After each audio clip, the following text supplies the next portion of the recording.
Sudan ni moja ya nchi kubwa barani Afrika, lakini pia ni miongoni mwa nchi zilizoishi katika historia ndefu ya migogoro, vita na machungu. Ili kuelewa vita vya sasa vya Sudan, ni lazima turudi nyuma kidogo katika historia yake. Baada ya Sudan kupata uhuru wake mwaka 1956 kutoka kwa watawala wa Uingereza na Misri, nchi haikuwahi kupata utulivu wa kweli. Kulikuwa na migogoro ya mara kwa mara kati ya kaskazini na kusini. Migogoro ilichangiwa na tofauti za kisiasa, kidini na kiuchumi. Migogoro hii hatimaye ilisababisha Sudan Kusini kujitenga na kuwa nchi huru mwaka 2011. Hata hivyo, baada ya kujitenga kwa Sudan Kusini, matatizo ya Sudan hayakuisha. Kwa miaka mingi, nchi iliongozwa na Rais Omar al-Bashir. Alikuwa madarakani kuanzia mwaka 1989.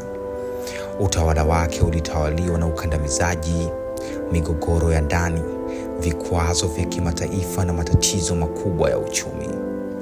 Mwaka 2019, baada ya maandamano makubwa ya wananchi waliokuwa wamechoshwa na hali ngumu ya maisha, Omar al-Bashir alipinduliwa na jeshi. Wananchi walikuwa na matumaini ya demokrasia na maisha bora. Serikali ya mpito iliundwa ikihusisha wanajeshi na raia, lakini hali haikuwa thabiti. Chanzo kikuu cha vita vya sasa ni mgongano wa madaraka kati ya vikosi viwili vyenye silaha.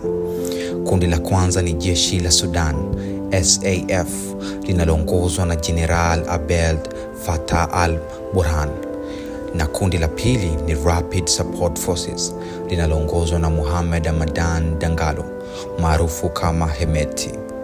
Awali makundi haya mawili yalishirikiana kumpindua Omar al-Bashir na baadaye kuipindua serikali ya mpito mwaka 2021. Lakini nyuma ya pazia kulikuwa na mvutano mkubwa juu ya nani aongoze nchi, nani adhibiti jeshi na nani awe na nguvu za kisiasa na kiuchumi.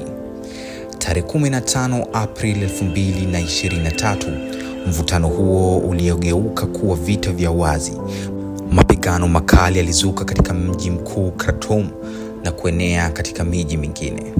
Risasi, mabomu na mapigano ya mtaani yakawa sehemu ya maisha ya raia wa Sudan.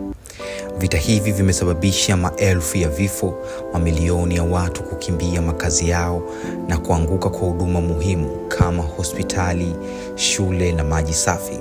Wanawake, watoto na wazee wamekuwa waathirika wakubwa wa machafuko haya.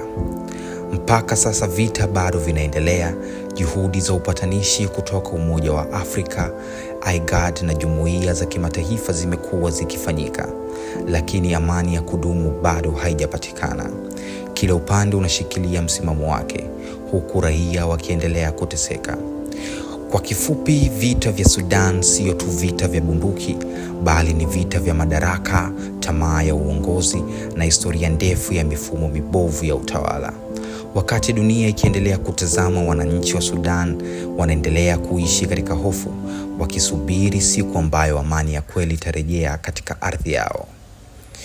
Ukipenda niite mwana wa Rina, nami nitaitika.